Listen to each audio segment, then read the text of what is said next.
Operation सिंदूर, प्रधानमंत्री नरेंद्र मोदी की अगुवाई में आतंकवाद के खिलाफ भारत का प्रहार इस बात का सबूत है कि देश ने किस तरह मैच्योर, सटीक और डेडिकेशन दिखाई है। इस हमले में ऐसे आतंकी ठिकानों को निशाना बनाया गया जिनकी लंबे समय से पहचान की जा चुकी थी, और इस हमले में भारत ने सटीकता अपनाई है और स्ट्रैटेजिक गहराई दिखाई है।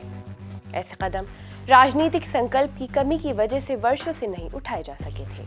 आदाब, मैं हूँ आपके साथ अमीना माजिद और आप देख रहे हैं आवाज़ द वॉइस। इस ऑपरेशन की खासियत दुश्मन को हैरत में डाल रही है।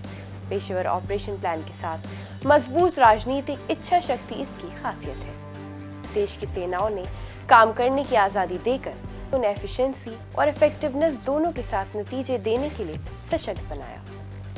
राष्ट्रीय सुरक्षा सलाहकार अजीत डोवाल की देखरेख में हमलों की योजना बहुत सावधानी से बनाई गई और इसको बिना किसी गलती के अंजाम दिया गया।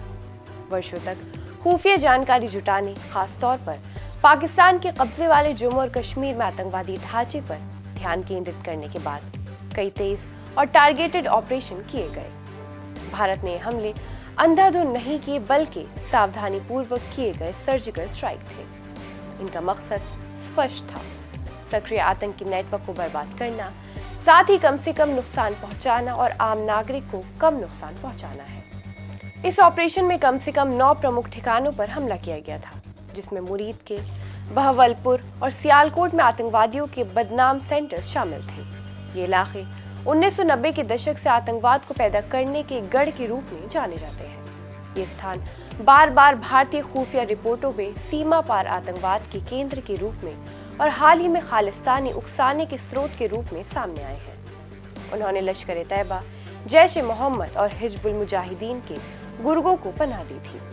ये ऐसे समूह हैं जिन्होंने हमेशा भारत की सरजमीन पर हिंसक हमले किए हैं। पकड़े गए आतंकवादियों से पूछताछ में इस बात की पुष्टि हुई थी कि इन शिविरों में उन्हें हाई लेवल ट्रेनिंग दी गई थी, जिसमें कुख्यात दौरे खास भी शामिल है।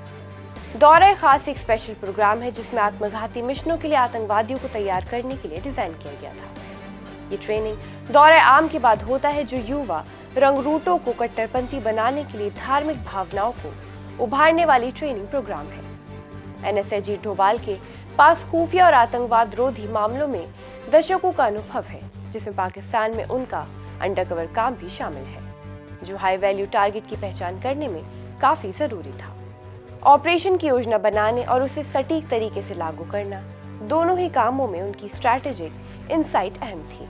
हालांकि मारे गए हाई प्रोफाइल आतंकवादियों का पूरा ब्यौरा अभी भी सामने आ रहा है।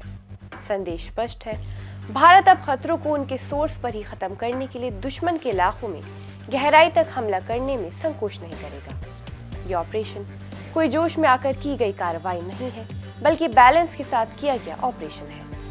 संकेत साफ है, आतंकवादी नेटवर्क के लिए किसी सजा के बगैर बचे रहने का जमाना चला गया है।